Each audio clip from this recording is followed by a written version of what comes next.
kami juga boleh menjadi berkat, boleh menjadi jalan bagi Tuhan untuk menyelamatkan dan untuk memberkati lebih banyak orang. Mulai dari keluarga kami, orang-orang yang kami kasihi, bahkan pada akhirnya bagi kemajuan bangsa kami, Tuhan. Terima kasih. Tuhan, kuduskan hamba-Mu, sebentar akan menyampaikan pengajaran-Mu, Tuhan. Rapi. Demikian juga jemaat-Mu, Tuhan, yang ikut ambil bagian dalam ibadah online ini. Tuhan Yesus, Engkau yang memenuhi kami dengan Roh-Mu, memberikan kami hikmat marifat surgawi, berikan kami pelajaran-pelajaran baru. Saat firman-Mu dibagikan, firman-Mu juga menegur kami akan dosa, menginsafkan kami akan dosa, dan menuntun kami kepada jalan kebenaran. Terima kasih banyak ya Tuhan. Kami tolak segala pikiran-pikiran yang mengintimidasi, kuasa-kuasa kegelapan yang bukan daripada-Mu, yang mau menghalangi kami mengerti dan menundukkan pikiran kami di bawah firman. Kami tolak di dalam nama Tuhan Yesus. Kami katakan bahwa Roh Tuhan dan firman-Mu berdaulat dan berkuasa atas kehidupan kami saat ini. Terpujilah nama-Mu Tuhan Yesus, kami siap untuk mendengarkan isi hati-Mu. Berkatilah kami. Haleluya, dalam nama Yesus Tuhan. Amin. Haleluya. Puji Tuhan. Shalom Bapak Ibu Saudara yang dikasihi oleh Tuhan. Bisa dengar suara saya jelas? Yes. Pada hari ini Minggu 29 November 2020. Ini adalah minggu terakhir daripada bulan November. Gak berasa kita udah mau Natalan Bapak Ibu. Ya, udah bisa dikeluarin lah pohon-pohon Natalnya dari gudang itu, dihias begitu ya. Puji Tuhan. Dan hari ini temanya masih sama dengan sepanjang bulan ini, yakni mengutamakan hal yang terutama.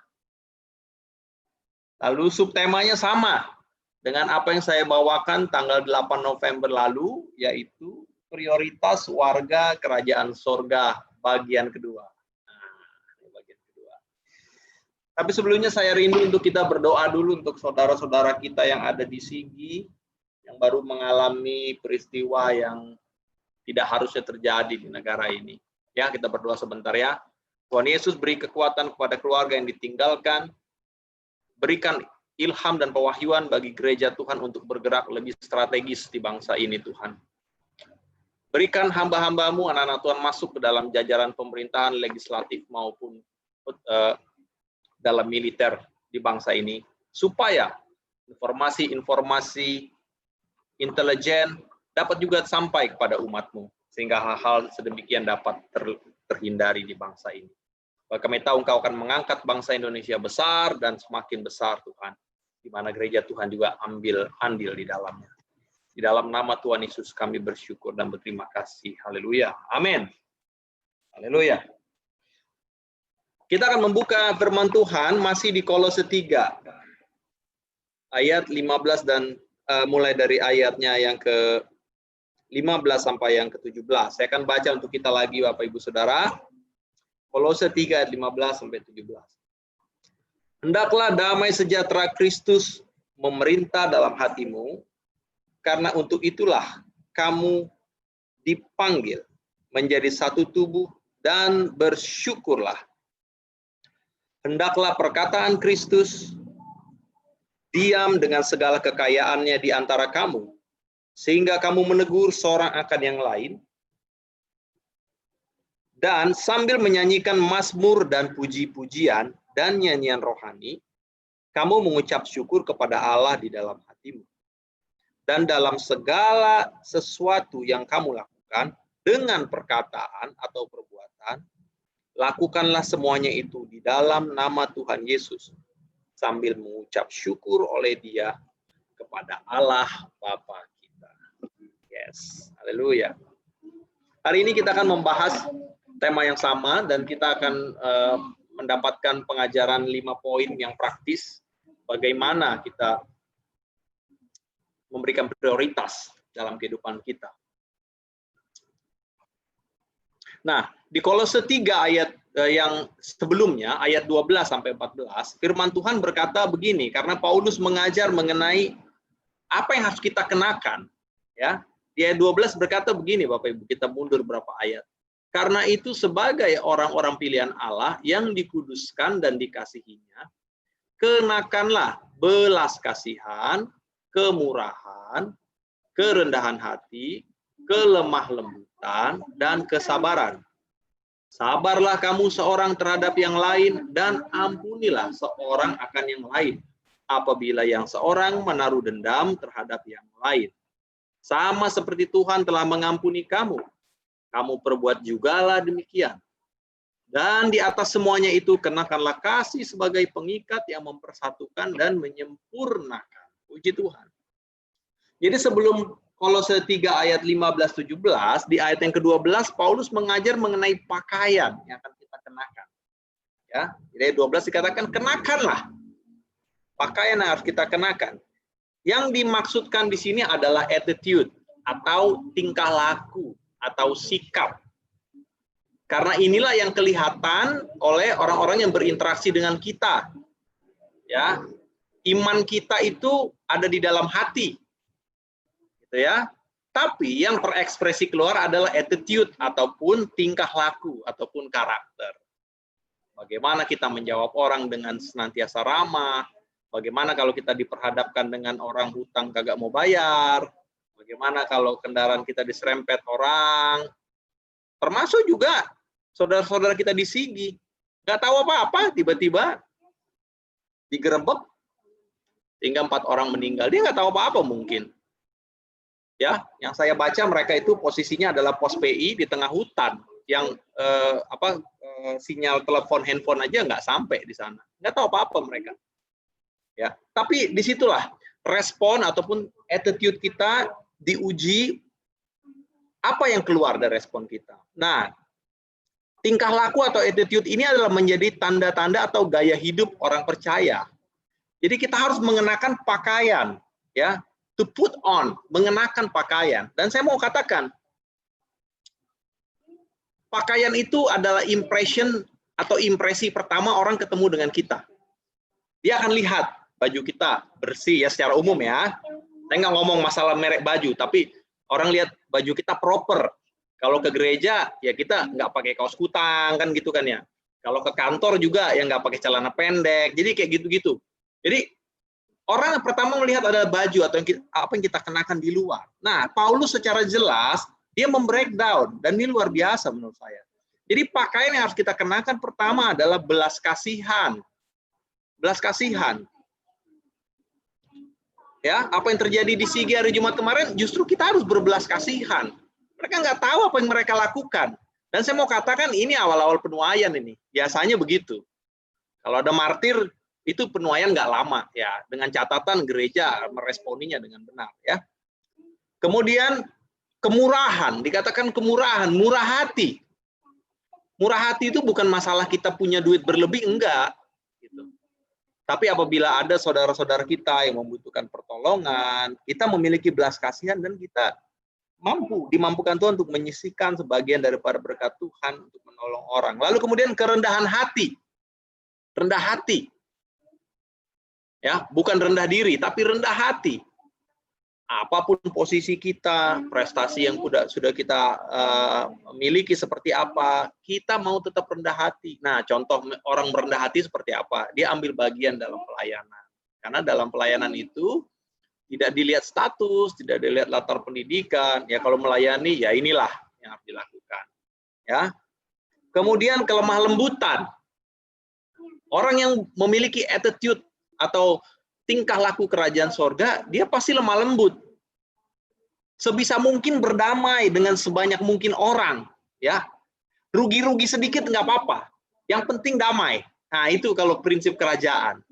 Jangan karena hal urusan 10.000, 20.000, oh ributnya udah kayak orang yang nggak punya Tuhan, gitu kan? Nah, jadi lemah lembut. Kemudian kesabaran. Nah, kesabaran. Dilanjut lagi adalah untuk mencerminkan posisi surgawi kita di dalam Kristus, kita harus mengenakan pakaian-pakaian yang tadi kita sudah bahas. Nah, semua prioritas ini itu adalah outer garment atau pakaian luar atau jubah, ya. Seperti seorang imam Imam Lewi, biasanya dia akan mengenakan jubah, dan jubah itu dipenuhi dengan ornamen-ornamen, ya. Dan jubah ini adalah pakaian luar, pakaian dalamnya ada lagi, Bapak Ibu. Pakaian dalamnya ada lagi. Jadi kita mengenakan segala tingkah laku yang tadi sudah kita bahas, ya. Dan hal itu akan menutupi pakaian dalam kita, ya. Jadi bukan hanya pakaian luar. Pakaian dalam juga kita pakai. Itu adalah attitude yang tersembunyi. Kita nggak perlu pameran ke orang kita rajin berdoa, nggak perlu. Kita nggak perlu pameran ke orang kita kasih persembahan segini, nggak usah. Ya, itu adalah pakaian yang di bagian dalam, tersembunyi. Bagaimana kita memiliki kehidupan intim di dalam Tuhan, itu nggak perlu dipamerkan. Ya. Nah, kemudian pada tanggal 8 November kemarin kita sudah belajar bahwa kita harus mengizinkan damai sejahtera Allah berkuasa atas kita. Nah, hari ini kita akan breakdown menjadi 5 poin. Kita buka terlebih dahulu Filipi 4 ayat 6. Filipi 4 ayat 6 bicara sangat jelas, Bapak Ibu. Bagaimana kita tidak boleh khawatir. Dikatakan begini, janganlah hendaknya kamu khawatir tentang apapun juga, tetapi nyatakanlah dalam segala hal keinginanmu kepada Allah dalam doa dan permohonan dengan ucapan syukur. Jadi Tuhan tidak mau kita memiliki mental yang khawatir. Kekhawatiran atau ketakutan itu biasanya adalah produk daripada dosa.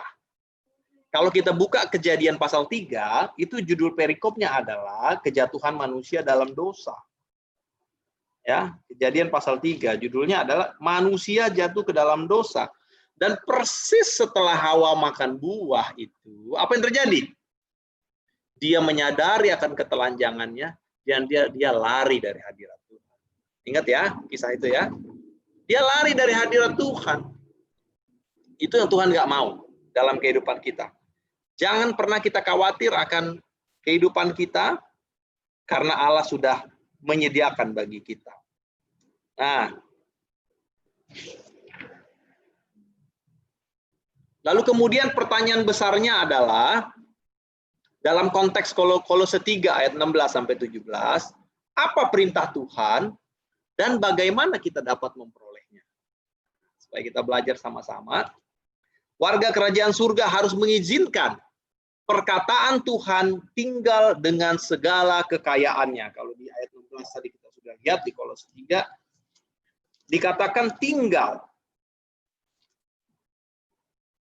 Hendaklah perkataan Kristus diam dengan segala kekayaannya di dalam kamu. Nah, versi bahasa Inggris daripada ayat ini adalah dwell. Dwell itu adalah seperti orang yang bermukim di dalam rumah. Ya, tinggal di dalam rumah. Artinya perkataan Kristus itu berdiam di dalam kehidupan kita, dan dia bukan sebagai tamu. Nah, karakteristik tamu itu apa? Dia tinggal hanya untuk sementara waktu. Mungkin dia datang ke kita, ada beberapa urusan, dia bertamu 1 jam, 2 jam. Atau mungkin ada saudara kita dari kampung datang gitu ya, ada urusan di Jakarta, ya dia tinggal 2-3 hari begitu ya. Tamu seperti itu. Nah, Tuhan tidak mau firman-Nya hanya sebagai tamu dalam hidup kita. Tamu itu artinya bagaimana? Sekali-sekali firman Tuhan itu datang dalam hidup kita. Seminggu sekali contohnya. Atau pada saat momen-momen tertentu. Atau hanya pada saat Paskah dan Natal. Atau firman Tuhan itu datang kalau kita lagi kepepet. Biasanya kan gitu. Udah kepepet, utangnya banyak, baca firman Tuhan. Oh, terima kasih Tuhan. Tuhan menguatkan saya gitu kan ya. Atau lagi sakit, nah kan nggak ada kerjaan di tempat tidur, ya baca firman Tuhan. Waktu sehat nggak baca. Tamu. Namanya tamu, dia nggak tinggal di dalam. Nah, Tuhan nggak mau. Nah, firman Tuhan itu tidak diam di dalam kehidupan orang. Dan ini yang menyebabkan masalah dalam kehidupan mereka. Nah, dan dikatakan di ayat yang 16 tadi, hendaklah, nah versi bahasa Inggrisnya adalah let, atau mengizinkan. Nah, kata mengizinkan atau let ini kata kerja Bapak Ibu. Artinya, firman Tuhan itu hidup dalam kehidupan kita, tinggal dalam hidup kita. Kita itu mesti punya peran aktif untuk memberikan izin dan membuka akses sebesar-besarnya kehidupan kita. Firman ini masuk. Ya. Pernah baca firman Tuhan bahwa ketoklah maka pintu akan dibuka, mintalah maka engkau akan mendapatkan, ya. Pernah lihat di kalender itu foto Tuhan Yesus mengetok pintu? Nah, pernah lihat ya? Nah, itu klasik sekali gambarnya. Tuhan itu nggak pernah paksa orang. Orang mau bertobat, orang mau menerima berkat, ya. Yang dia lakukan adalah dia membuka tangannya lebar dan menunggu respon orang itu mengundang. Ayo Tuhan, masuk ke dalam hidupku. Dia masuk. Seret. Oh Tuhan, berkati hidupku. Diberkati gitu. Jadi dibuka pintunya. Tugas kita adalah membuka pintu kehidupan kita dengan kedisiplinan supaya firman Allah itu masuk dan tinggal. Nah, dan dia akan mulai melakukan transformasi, mengajar kehidupan kita. Nah, jadi kata hendaklah atau let itu artinya kita memiliki peran aktif dalam proses ini, bukan peran pasif. Ingat ya, karena dikatakan bahwa kita ini adalah murid-murid. Tugas murid adalah belajar, dan belajar itu bukan hanya di sekolah. Pulang ke rumah dia harus mengulang lagi pelajarannya dan melakukan tugas-tugas apa yang dilakukannya. Nah, itulah konteks kita. Nah, sekarang kita masuk kepada 5 poin ini ya. Bagaimana agar perkataan Kristus diam di dalam hidup kita sesuai dengan Kolose 3 ayat 16 tadi. Yang pertama perkataan Kristus diam di dalam kita saat kita mempelajarinya. Nah, ayo katakan mempelajari. Nah, mempelajari beda dengan membaca. Nah, ya kan? Kalau kita nanya ke anak kita, kamu udah belajar belum? Udah dibaca tadi. Bukan, belajar. Karena belajar beda dengan baca. Mungkin beberapa dari kita, termasuk saya juga, mungkin masih dalam tahap membaca. Ya, dengan berbagai alasan lah yang kita buat lah. Sibuk Pak, ngurus anak Pak, lagi sibuk tender Pak, atau usaha lagi sepi Pak, jadi kita harus banyak di luar Pak. Nah, ya alasan mah manusia ada aja lah ya, 1001. Tapi saya mau katakan, memang untuk belajar memang perlu waktu khusus. Nggak bisa orang belajar sambil kerja gitu, nggak bisa. Dia harus sediakan waktu khusus, dia dedikasikan untuk dia belajar. Nah, mempelajari itu lebih dari sekedar membaca atau menghafal. Belajar itu artinya pertama, dia mengingat. Diingat. Oh, firman Tuhan hari ini bicara mengenai hendaklah perkataan Kristus diam. Oh, hendaklah perkataan Kristus. Ingat, dia memorize. Mengingat atau menghafal, bagus juga menghafal. 1 ayat sehari menghafal supaya kita nggak demensia nanti kalau udah tua kan. Baru kedua, meneliti. Meneliti. Bapak Ibu, yang disebut dengan saintis atau peneliti atau ilmuwan, itu nggak cuma dilihat begini. Wah, ini adalah virus corona katanya. Corona ini, bahaya ini. Nggak berhenti sampai di situ. Tapi diteliti, dilihat dia. Oh, rupanya virus corona, dia mati di suhu lebih daripada 20 derajat Celcius misalnya, gitu kan. Oh, virus corona ini ternyata kalau dia jatuh ke permukaan benda keras, dia akan bisa hidup sekian puluh menit misalnya. Oh, ternyata virus corona ini dia memiliki masa inkubasi 14 hari. Nah, itu nggak bisa disimpulkan kalau peneliti atau ilmuwan ini hanya membaca atau melihat sekedarnya, nggak bisa. Tapi dia harus melihat dan meneliti, memberikan waktu tertentu, dalam kurun waktu tertentu. Dia melakukan percobaan-percobaan, perbandingan-perbandingan, sampai akhirnya dia keluar kesimpulan-kesimpulan yang tadi. Kita meneliti firman Tuhan dengan cara bagaimana? Kita baca, lalu kita bandingkan ayat-ayat yang berkorelasi dengan itu. Kita baca konkordansi, kita baca Alkitab penuntun, ya. Lalu kita bandingkan juga dengan mungkin materi-materi pengajaran atau khotbah dari beberapa hamba Tuhan yang memberikan pengajaran mengenai topik itu. Nah, di situ kita mendapatkan nanti pengertian yang kaya, Bapak Ibu. Ya, mendapat pengertian yang jauh lebih baik dibandingkan ini. Karena kita bersyukur di zaman modern ini sumber daya ataupun resources untuk belajar itu banyak dan berlimpah dan tersedia dalam hitungan detik. Dalam hitungan detik. Ya, para ahli-ahli teologi, pendeta-pendeta, pengkhotbah zaman dulu, Bapak Ibu, kalau mau dikasih tema nih misalnya, Bapak khotbah dulu mengenai mengutamakan hal yang terutama. Udah 2 minggu deh tuh, korek-korek Alkitab, buku semua. Aduh, tapi zaman sekarang Bapak Ibu, resources itu tersedia dalam hitungan detik. Kita tinggal cari topik-topik pembelajaran Alkitab, kita ketik di komputer kita, keluar. Kita mau belajar dari sudut pandang mana? Sudut pandang perjanjian baru, sudut pandang perjanjian lama, ataupun dari sudut pandang apapun itu, kita bisa lihat dan bandingkan.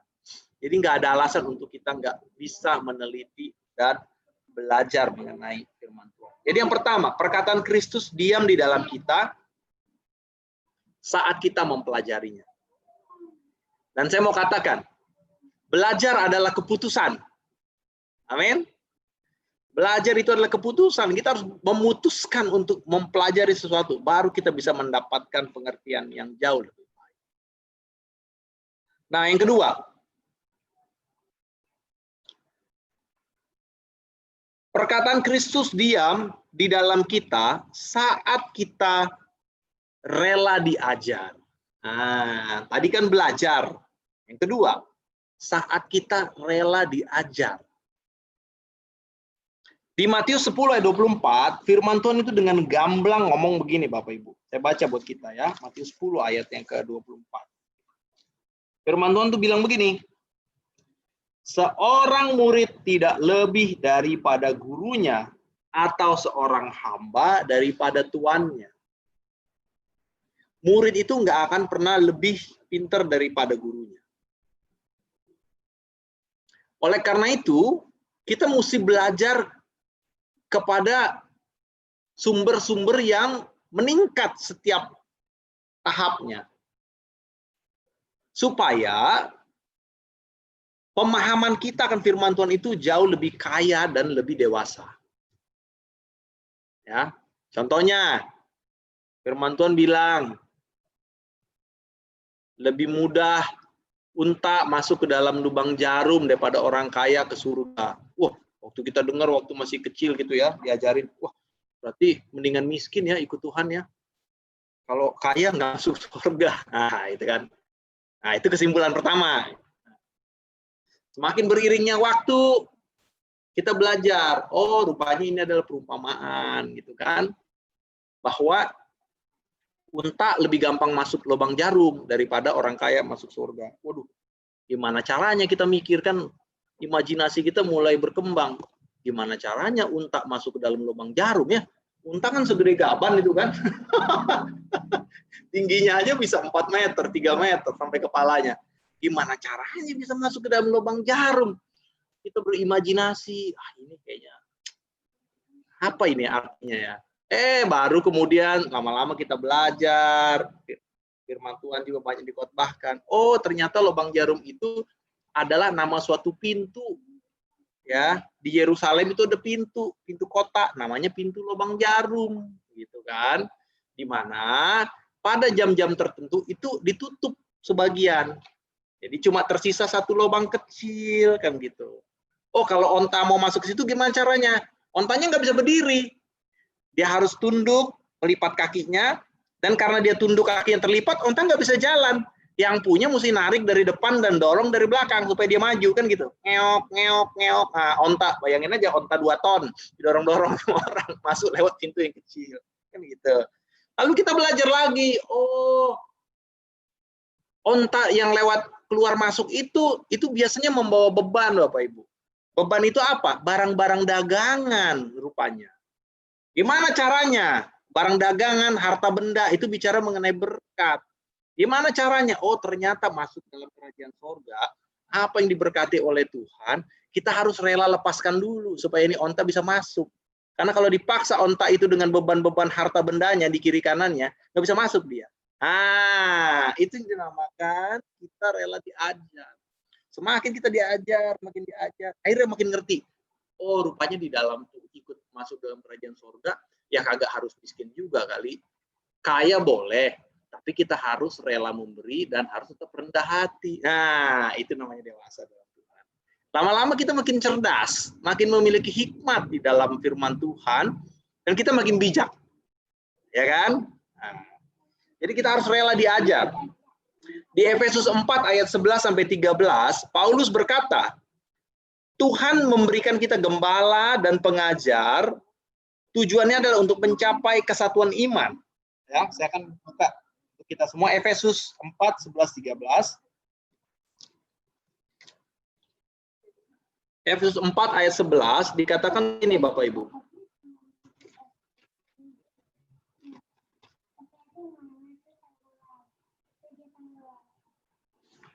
Dan ialah yang memberikan baik rasul-rasul maupun nabi-nabi, baik pemberita-pemberita Injil maupun gembala-gembala dan pengajar-pengajar untuk memperlengkapi orang-orang kudus bagi pekerjaan pelayanan, bagi pembangunan tubuh Kristus. Nah, ayat 13, tujuannya adalah sampai kita semua mencapai kesatuan iman dan pengetahuan yang benar tentang anak Allah. Jadi kita belajar dan diberikan pengajar oleh Tuhan, tujuannya adalah supaya kita dapat mencapai kesatuan iman dan pemahaman yang benar. Jadi kita nggak terombang-ambing nih oleh angin pengajaran, katanya nggak boleh nyebut nama Yesus, katanya harus Yahweh, katanya apa segala macam, baptisan itu cuma di gini begitu, kayak gitulah ya kira-kira. Pengajaran-pengajaran yang aneh-aneh begitu, kita langsung punya filter, macam-macam aja tuh, nggak bener itu. Gitu loh. Jadi kita perlu belajar dan perlu diajar merendahkan diri. Ya, kesatuan iman dan pengetahuan yang benar. Nah, yang ketiga, perkataan Kristus diam di dalam kita saat kita mengajar dan memberitakan firman. Tadi kan udah belajar,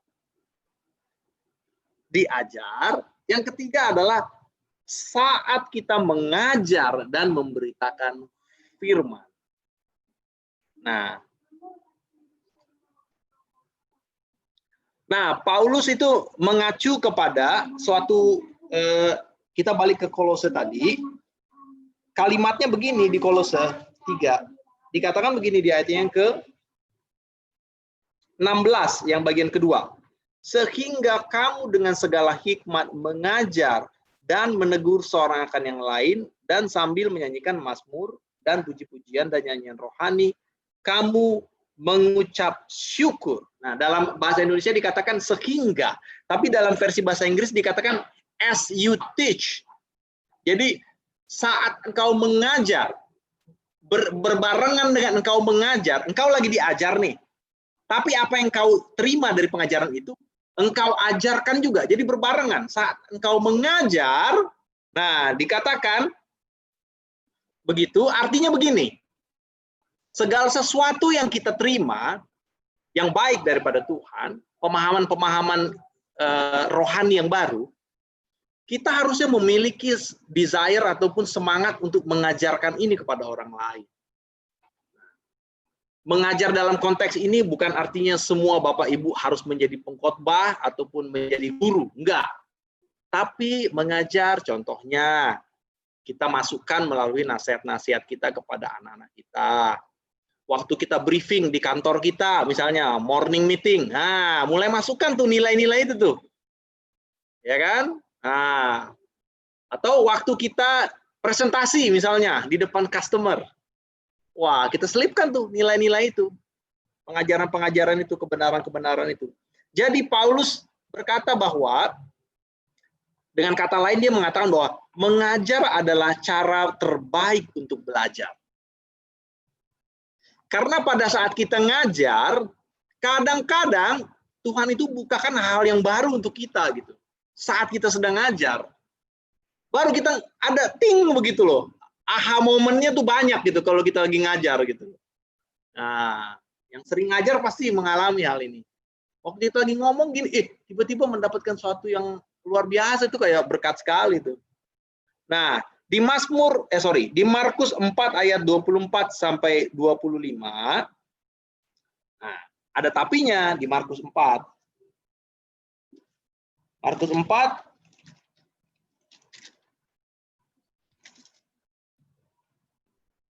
ayat 24 sampai 25 berkata gini Bapak Ibu. Ini mengenai perumpamaan pelita dan tentang ukuran. Lalu ia berkata, camkanlah apa yang kamu dengar. Ukuran yang kamu pakai untuk mengukur akan diukurkan kepadamu. Dan di samping itu akan ditambah lagi kepadamu. Karena siapa yang mempunyai, kepadanya akan diberi. Tetapi siapa yang tidak mempunyai, apapun juga yang ada padanya akan diambil daripadanya. Nah, kalimat atau ayat ini dimulai dengan kata camkanlah apa yang kamu dengar. Ini berbicara mengenai hal-hal pengajaran yang sudah kita dengar, yang kita camkan itu, dikatakan begini, ukuran yang kamu pakai untuk mengukur akan diukurkan kepadamu. Nah, ini bicara begini, saat kita menerima pengajaran dan kita mendapatkan aha moment tadi, ya kan, pewahyuan-pewahyuan baru daripada Tuhan, Tuhan memberikan pengertian, tapi berikut dengan tuntutan. Tuntutannya adalah, kamu harus mulai hidup dengan standar ini. Kan lu udah ngerti nih sekarang, ya kan? Kamu udah ngerti, saya udah berikan pengertian nih. Pengertian-pengertian segar dan baru mengenai firman Tuhan. Nah, mulai sekarang, standar hidup lu mesti ngikutin standar ini. Nah, jadi itulah yang disebut dengan kamu dituntut lebih. Oleh karena itu, seorang guru, dia dituntut untuk mempraktekkan sebelum dia memberitakan, supaya pengajarannya bisa hidup. Ya kan?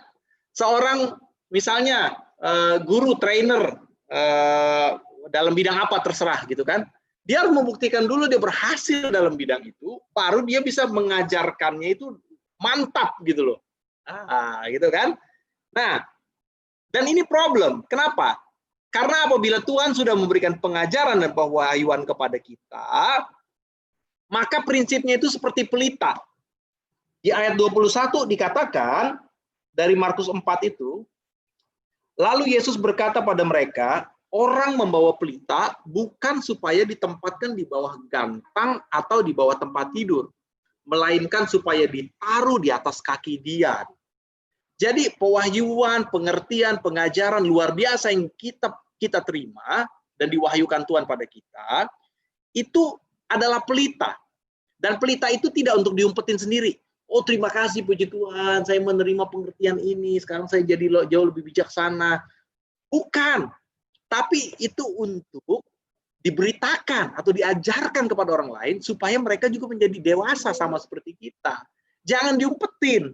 Orang tidak beli baju untuk disimpan di dalam lemari.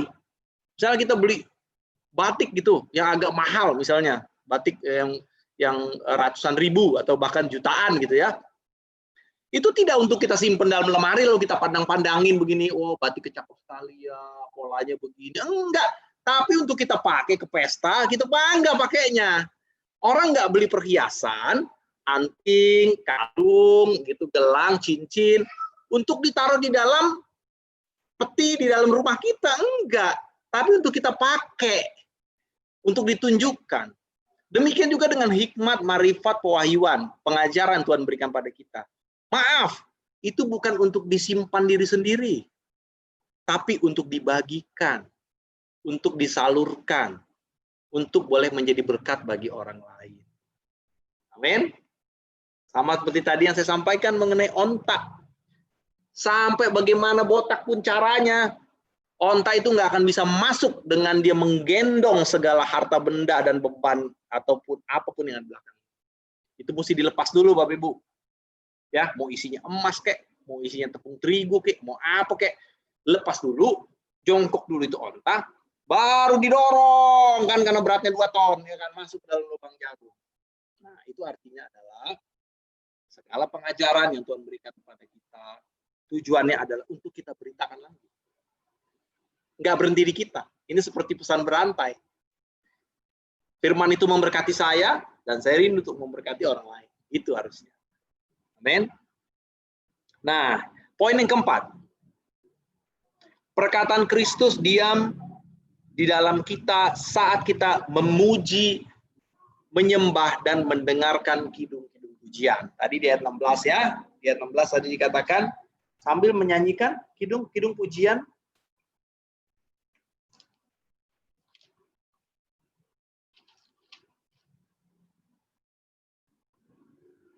Dikatakan, sambil menyanyikan mazmur dan puji-pujian dan nyanyian rohani, kamu mengucap syukur kepada Allah di dalam hatimu. Puji Tuhan, saya sangat bersyukur bahwa kekristenan dekat dengan art, kesenian, memuji, menyembah lagu. Kita disajikan dengan lagu-lagu yang fresh setiap bulan. Selalu ada lagu yang baru kita dengar.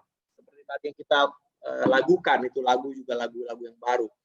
Tapi saya, karena saya juga berangkat dari gereja Protestan, saya senang dengan banyak lagu-lagu himne juga. Puji Tuhan. Nah, terserah. Anda mau diberkati dengan lagu yang 2 abad, boleh. Yang dengan lagu yang baru-baru, silakan. Ya, intinya adalah kita memuji Tuhan, menaikkan mazmur dan kidung-kidung pujian, itu sebagai bagian dalam kita mengizinkan perkataan Tuhan hidup dalam kita. Kenapa? Karena senandung pujian itu biasanya pengulangan-pengulangan. Contohnya, lihat aja ref sebuah lagu. Ya, itu adalah pengulangan. Dan lagu itu kita nyanyikan di gereja berulang-ulang refnya, lebih banyak. Ya, tujuannya apa? Supaya nancep di pikiran kita, di dalam hati kita, dan akhirnya apa? Itu menjadi membawakan semangat dalam kehidupan kita. Amin. Nah, kidung pujian ini adalah media pengajaran yang baik. Saat kita mendengarkan kidung pujian penyembahan, itu memperkaya pengertian kita akan perkataan Kristus. Nah, contohnya, firman Tuhan tadi, yang tadi kita sudah dengar melalui lagu ya, dikatakan bahwa hidupku menggenapi firman-Mu. Ya, kita selalu dengar firman Tuhan katakan bahwa kita harus menghidupi firman. Nah, lagu itu kan kita ulang-ulang. Hidupku menggenapi firman-Mu. Tanda mujizat. Nah, kita ulang-ulang.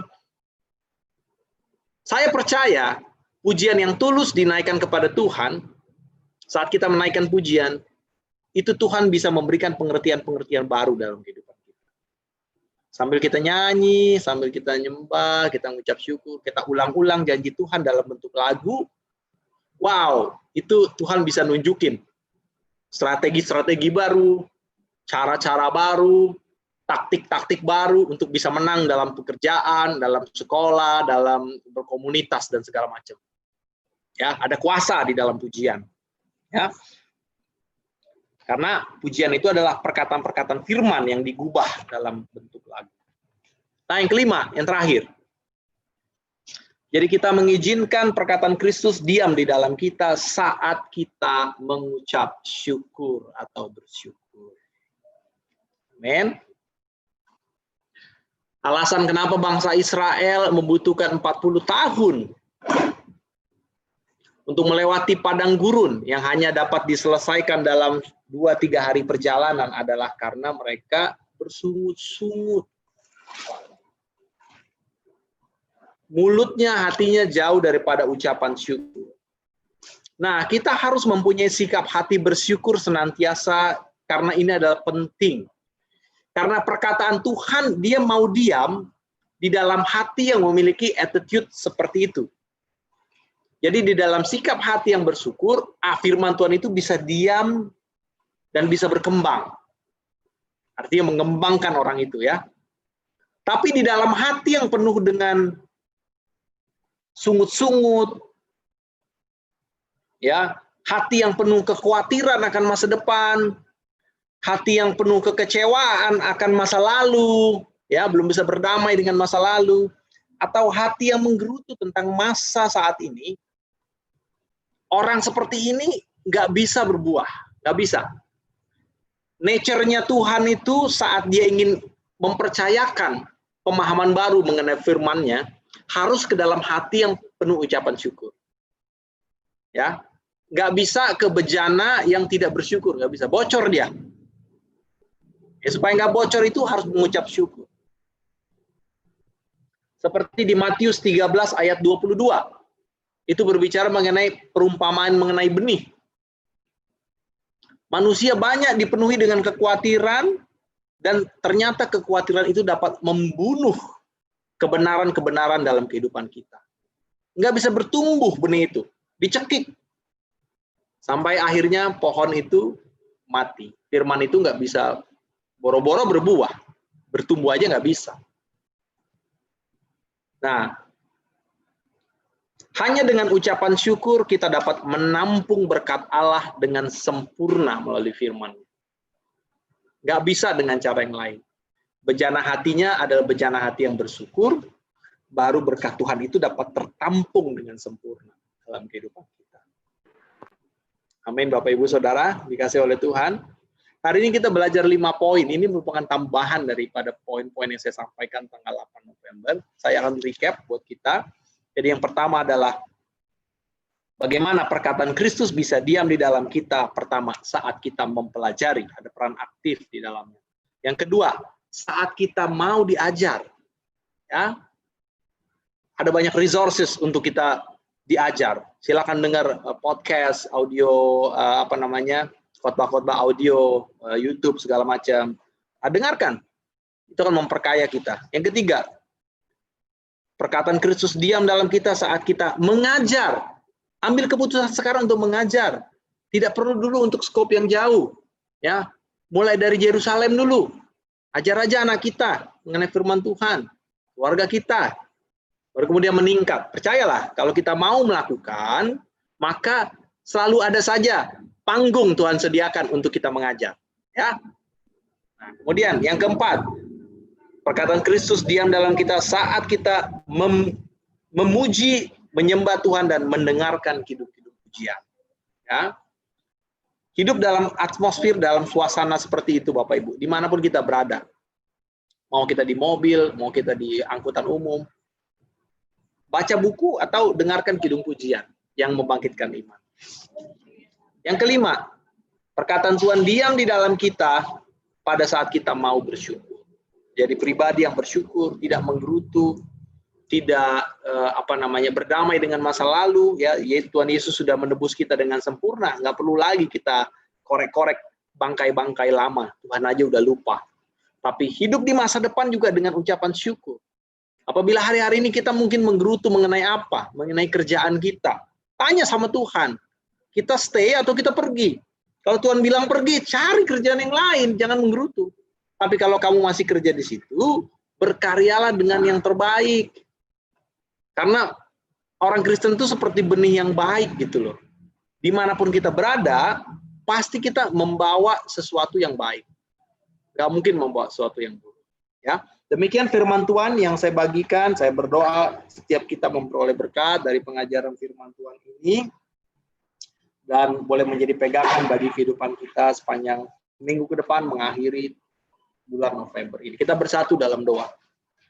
Tuhan Yesus, kami bersyukur bahwa firman-Mu kuat, berkuasa, dan seperti pedang bermata dua, menembus jauh kedalaman hati kami, memisahkan antara kebenaran dan dosa. Tuhan, firman-Mu telah sampai, sudah selesai hamba sampaikan. Ini saatnya Roh Kudus-Mu bekerja dalam hati kami. Kami mau mengambil peran aktif untuk membuka pintu hati kami, supaya firman Tuhan mengajar kami. Sehingga kehidupan kami menjadi kehidupan yang berbuah, Kehidupan kami menjadi kehidupan yang bermakna dan ada legacy atau warisan yang dapat kami tinggalkan kepada generasi-generasi selanjutnya. Terima kasih banyak ya Tuhan. Engkau mengurapi setiap kami, hamba-hambamu, anak-anakmu yang ambil bagian dalam ibadah online pada hari ini. Dalam mengakhiri bulan November 2020 ini, terus Engkau jadikan kami menjadi pribadi-pribadi yang dewasa, berhikmat, dan menjadi pribadi yang melakukan firman Tuhan dalam hidup kami. Pujilah nama-Mu Tuhan, dalam nama Tuhan Yesus kami bersyukur. Haleluya. Amin. Haleluya, puji Tuhan. Terima kasih buat Pak Mansur yang sudah membagikan firman Tuhan. Silakan untuk pengumuman sebelum doa syafaat. Bintang ya pengumuman. Silakan.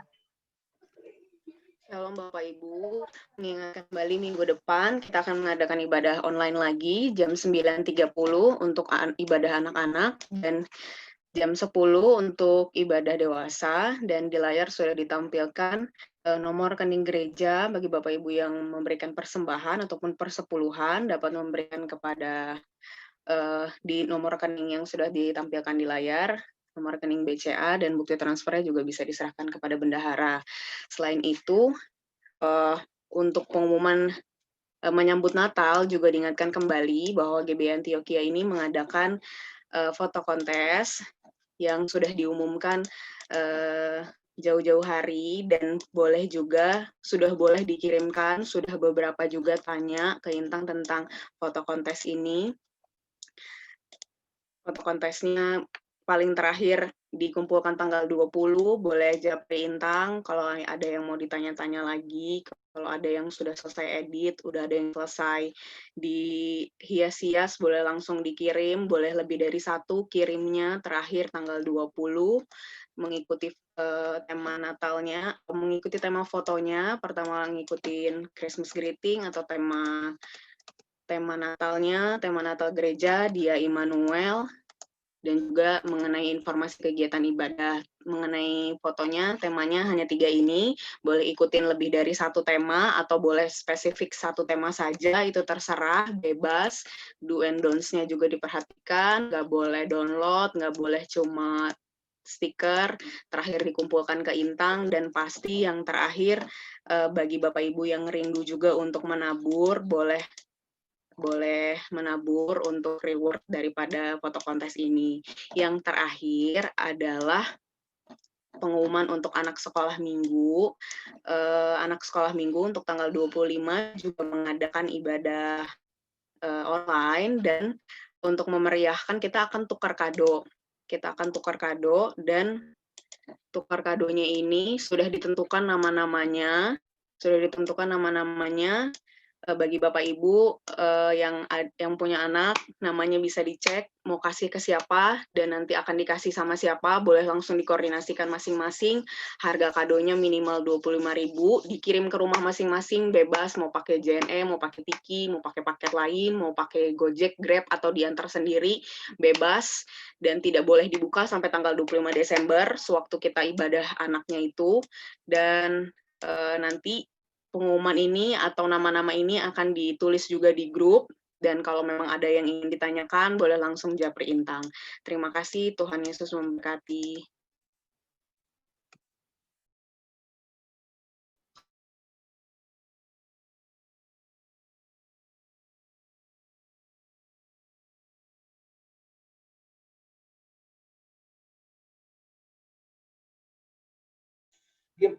Hidupku menggenapi firman-Mu,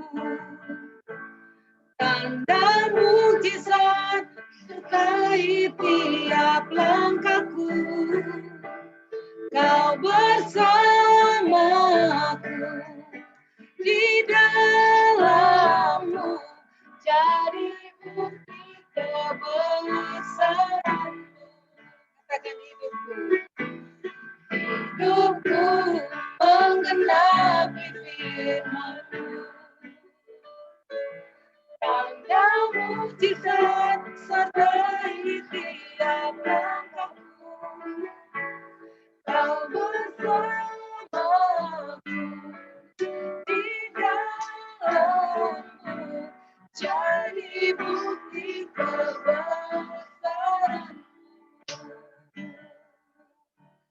jadi bukti kebesaran-Mu. Silakan Ibu Lia.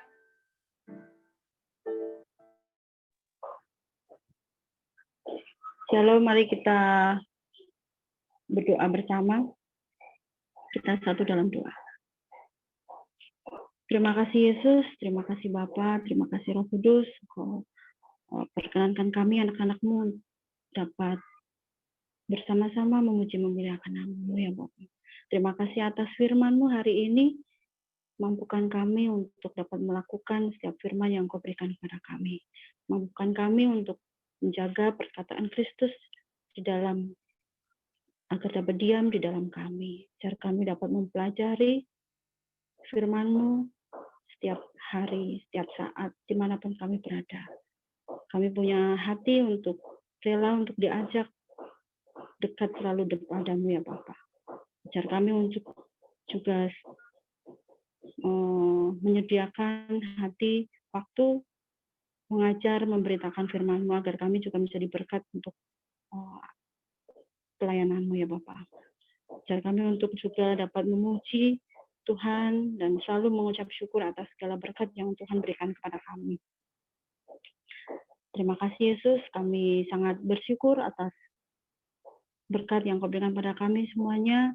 Kami sungguh bahagia, sungguh bersyukur atas penyertaan-Mu dalam hidup kami ya Bapa.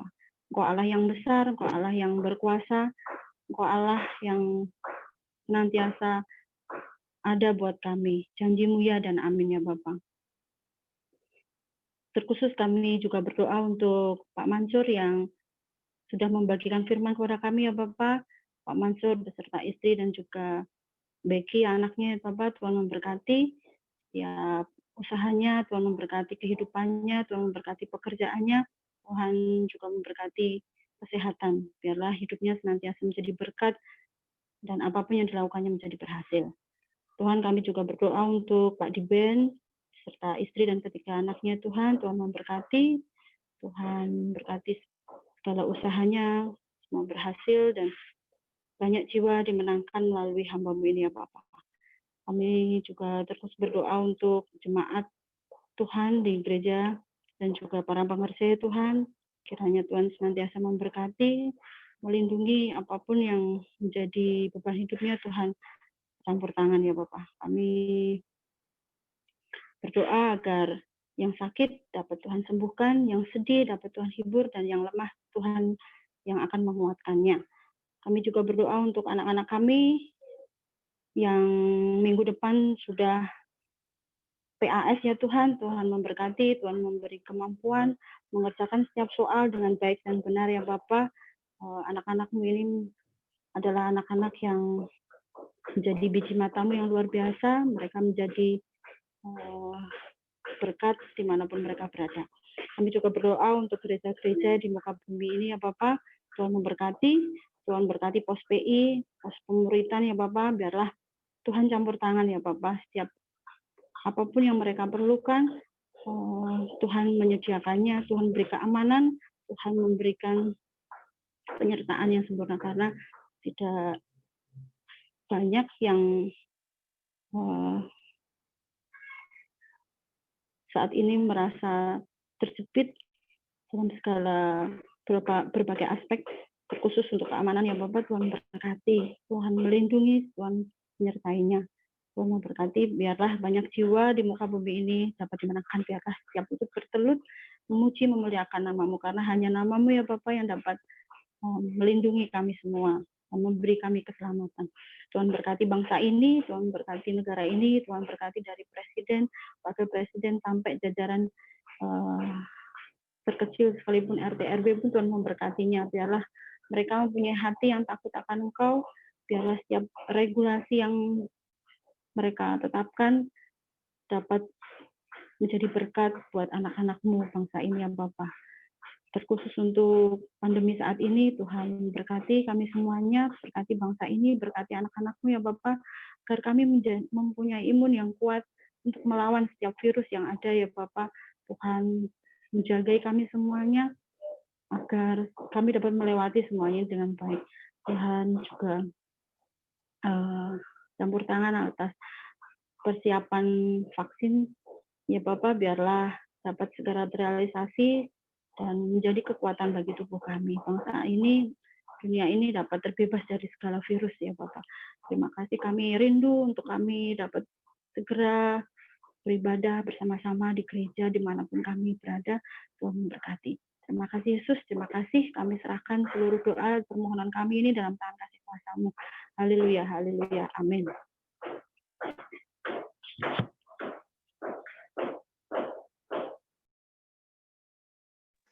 Doa berkat oleh hambanya Pak Pendeta Diben Elabi, silakan.